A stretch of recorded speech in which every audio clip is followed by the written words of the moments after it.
Tomás de Aquino viveu no século XIII e conseguiu fazer algo que poucos conseguem até hoje: unir a fé, a razão e a justiça em um único pensamento coerente. E esse pensamento influencia o direito até hoje.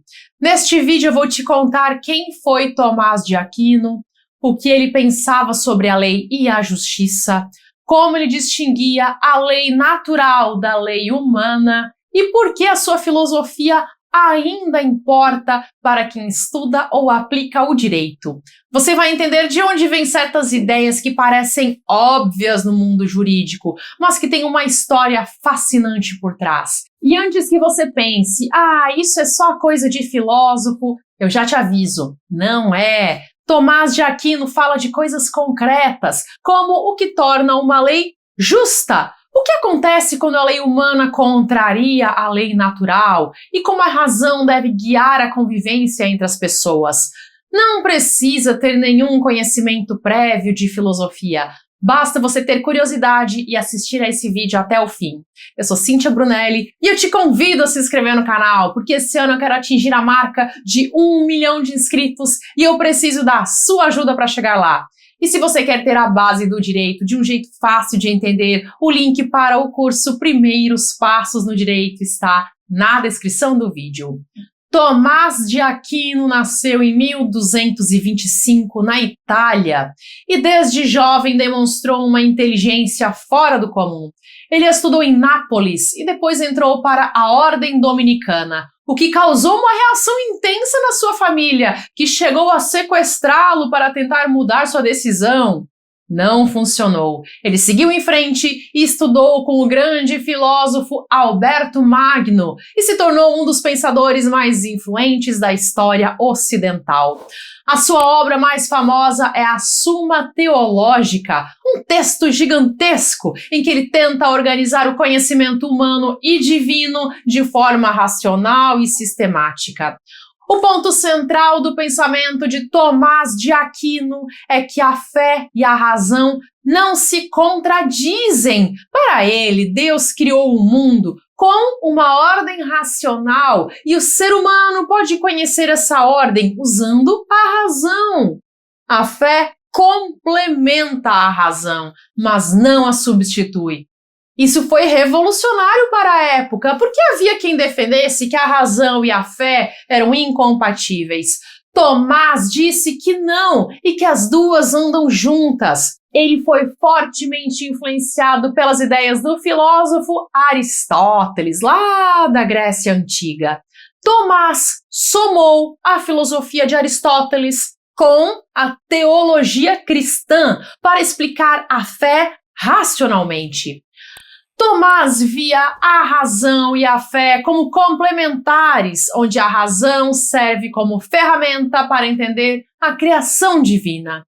Vamos agora ao que mais importa para o direito, a teoria das leis de Tomás de Aquino. Ele dividiu a lei em 4 tipos. O primeiro tipo é a lei eterna. Para Tomás de Aquino, Deus governa o universo segundo uma razão divina e perfeita. E essa razão divina é a lei eterna. É a fonte de tudo. O princípio supremo que rege a criação. O segundo tipo é a lei divina, que é a revelação de Deus transmitida pelas Escrituras, orientando o ser humano em direção à salvação. O terceiro tipo é a lei natural, é a participação do ser humano na lei eterna por meio da razão. Como o ser humano foi criado com capacidade de raciocinar, ele consegue perceber certas verdades morais fundamentais, como que o bem deve ser feito, que o mal deve ser evitado, que a vida deve ser preservada. Essas verdades, acessíveis pela razão, formam a lei natural. O quarto tipo é a lei humana. É a lei criada pelos seres humanos para organizar a convivência em sociedade. Para Tomás, a lei humana é legítima quando deriva da lei natural. Se uma lei humana contraria a lei natural, ela perde sua validade moral. Aqui está um ponto muito importante. Para Tomás de Aquino, uma lei injusta não é verdadeiramente uma lei. Vamos pensar em um exemplo prático. Imagine que, em uma localidade, um governante decreta que certos grupos de pessoas não têm direito à vida. Pela lei humana, o decreto existe. Mas pela lei natural, que diz que a vida deve ser preservada, esse decreto é injusto e, portanto, ele não tem validade moral. Para Tomás, uma lei injusta não é uma lei verdadeira. Essa ideia ressurgiu com força depois dos horrores da Segunda Guerra Mundial, quando o mundo julgou os crimes cometidos pelo governo nazista em nome de leis até então vigentes na Alemanha. Para Tomás, a justiça é a virtude que orienta a pessoa a dar a cada um o que é seu. Essa definição vem de Ulpiano, um jurista romano, mas Tomás a incorporou e aprofundou dentro de uma visão cristã e também racional. A justiça não é apenas uma norma externa, é uma disposição interior, uma virtude que o ser humano deve cultivar. Ainda influenciado por Aristóteles, Tomás também distingue a justiça comutativa da justiça distributiva. A justiça comutativa regula as relações entre particulares, como contratos, trocas, obrigações entre pessoas. E a justiça distributiva regula como os bens e encargos da sociedade devem ser distribuídos entre os membros da comunidade. Pense assim: quando Tício e Mévio fazem um contrato de compra e venda e um entrega a coisa e o outro paga o preço combinado, isso é justiça comutativa. Já quando o Estado distribui tributos ou benefícios sociais, levando em conta a situação de cada um, isso é justiça distributiva. Outro ponto central no pensamento de Tomás é o bem comum. Para ele, a finalidade da lei e do Estado não é proteger apenas os interesses individuais, mas promover o bem comum, que é o bem de todos os membros da comunidade. Uma lei que favorece apenas um grupo em detrimento dos demais não cumpre a sua função. O pensamento de Tomás de Aquino sobreviveu ao tempo por um motivo simples. Ele tentou construir uma base racional para a justiça. Se a lei humana precisa respeitar a lei natural, então um governante não está livre para fazer qualquer coisa, apenas por estar sob o respaldo de uma lei humana. Essa herança chega até o direito moderno, através do justnaturalismo, que é a corrente filosófica que defende a existência de direitos naturais, anteriores ao Estado e às leis positivadas.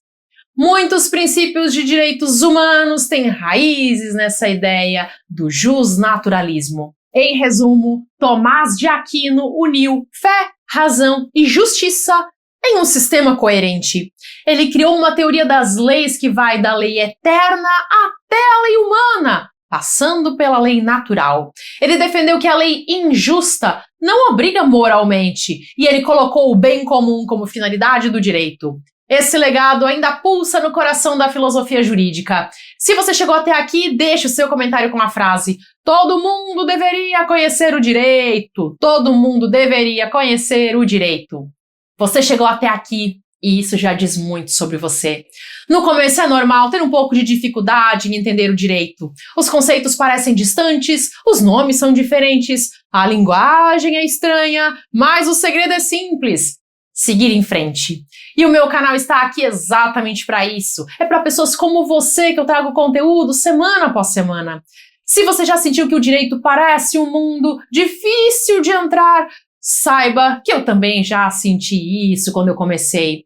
Muita gente sente isso, é normal, mas isso não significa falta de capacidade. É apenas falta de base. E não é culpa sua não saber isso ainda. O nosso sistema falha em ensinar o básico para as pessoas. Você tem capacidade, e eu sei disso porque você está até aqui assistindo esse vídeo.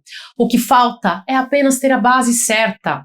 Quando eu descobri os assuntos mais importantes para construir essa base, tudo mudou. As coisas começaram a fazer sentido. E foi aí que eu entendi que existe uma lógica no direito que poucos conhecem e que muitas vezes nem mesmo as faculdades sabem ensinar tão bem.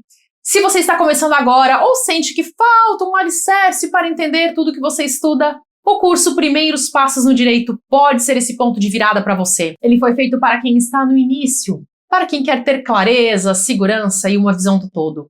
Se você quiser testar o curso, você tem 7 dias de garantia. Você pode entrar, experimentar e se não for para você, é só pedir o reembolso sem complicação.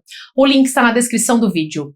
E se esse ainda não for o momento de entrar no curso, tá tudo bem também. Você pode continuar assistindo aos vídeos gratuitos aqui do canal. Se você assistir alguns vídeos por dia, em pouco tempo você já vai notar uma diferença enorme no que você entende sobre o direito. E não saber o direito pode custar muito caro. Muitas pessoas se aproveitam da ignorância dos outros para manipular, enganar e tirar vantagem. Conhecer o direito é uma forma de se proteger. Tem certos grupos para quem é conveniente que as pessoas não saibam seus direitos, que não saibam o que podem exigir, o que não podem aceitar. Conhecer o direito tira você dessa posição de vulnerabilidade. Faça isso pelo seu próprio bem. Para continuar aprendendo agora, eu vou deixar aqui uma lista de vídeos gratuitos do canal para você clicar e aproveitar. Assista pelo menos mais um vídeo hoje. Cada vídeo é um passo a mais na direção certa. Até!